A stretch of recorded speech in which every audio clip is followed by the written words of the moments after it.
lied.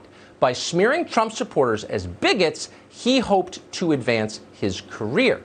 And Kamala Harris, of all people, can respect that. Richard Goodstein served as advisor to the Clintons. He's watching all of this very carefully. He joins us tonight. Richard, I always preface my questions to you by saying, don't want to be mean, but how can someone who said she believed that Joe Biden committed sexual assault against various women serve as his running mate? Sincere question. Tucker, can I just say one quick thing, because this is something that will serve you and your fellow hosts on Fox.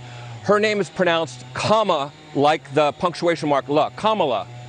Okay? Seriously, I've heard every sort of bastardization so of what? that. That's how it is, Kamala. Okay. Well, but I think it's out of respect for somebody who's going to be on the national ticket. Pronouncing her name right is actually not, it's kind of a So bare I'm minimum. disrespecting her by mispronouncing her name unintentionally. So it begins. You're not allowed to criticize Kamala Harris or Kamala Harris or whatever because Kamala Harris. It's not whatever.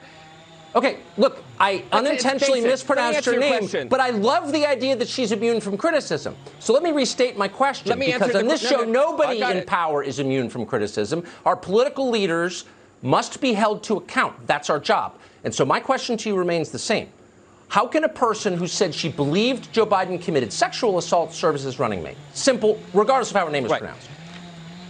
And I will believe that you or others who are interested in politicians committing sexual assault are serious about it when they put a smidgen of the attention into Donald Trump grabbing people by the genitals. You're missing it. You're totally missing it. On this show, hold on. I defended Joe Biden. I don't think the accusations are real against him. I'm like the only conservative on TV who said that. Exactly. So I am not attacking Joe Biden. I'm on the basis of that. I'm attacking him for his ideas, which are wrong. Joe Biden was attacked by Kamala Harris, and if she sincerely believed that, how can she serve as his running mate? It's really simple. It's got nothing to do with Trump. Yeah. Kamala Harris said about Brett Kavanaugh and everybody else, what matters are the facts.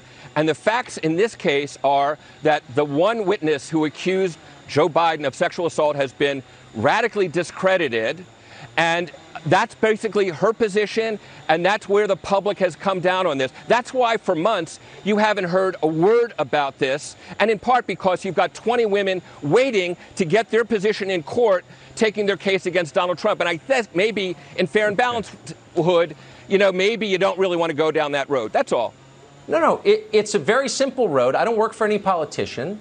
If somebody accuses you of a crime and then never says she recants and doesn't believe you're guilty, then maybe she shouldn't serve as your vice presidential nominee. That's all I'm saying. It's not about Trump. This is the one thing that's not about. Right. Okay.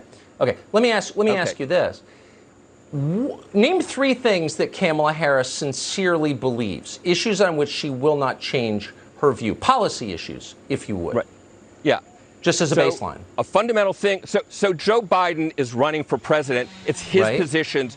Just like Mike Pence took the position with Donald Trump, not believing that grabbing women was a good thing, but he otherwise thought that Donald Trump was onto something. And Joe Biden is on to making sure that things are done more fairly in the country and not tilted towards the rich and powerful. Kamala Harris believes that. She did that as Attorney General. She did that as a DA. Okay, so I'm wondering, will they get rid of the carried interest loophole that allows private equity moguls to pay half the tax rate that the rest of us wage earners pay? I don't see them eger to do that. If you wanted to make the country fair, you would change the tax code. But they are servants of Wall Street, so they won't. So the lecture on fairness is a tiny bit nauseating. No?